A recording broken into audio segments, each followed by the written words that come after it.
ไปเดินบนชายหาดดีกว่าลูกเดินบนชายหาดดีกว่าไปอย่าลงมาลึก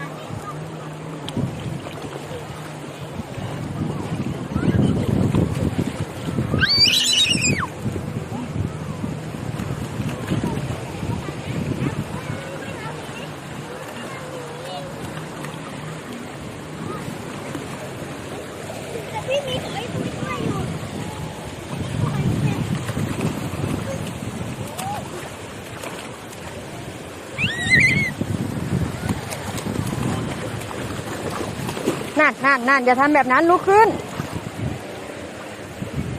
คลื่นมันแรงเดี๋ยวหนูจะเป็นหวัด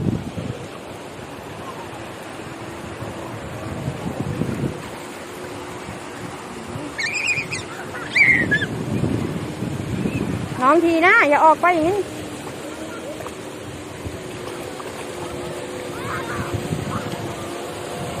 ลุกอย่านั่งนั่น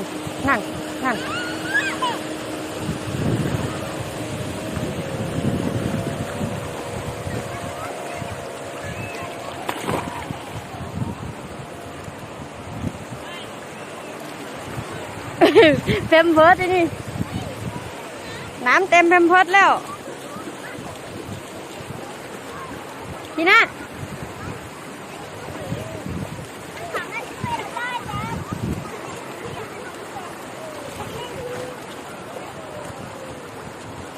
าลุกขึ้น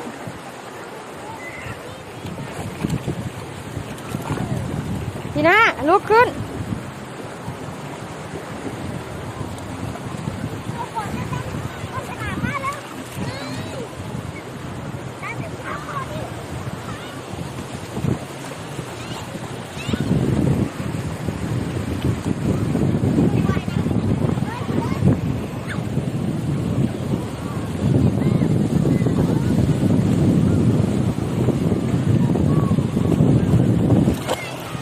มันแรง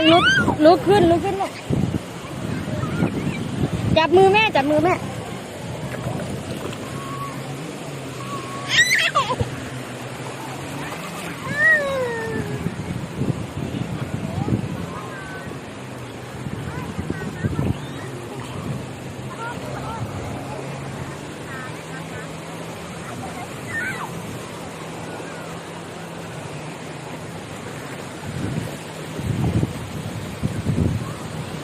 ทีน่า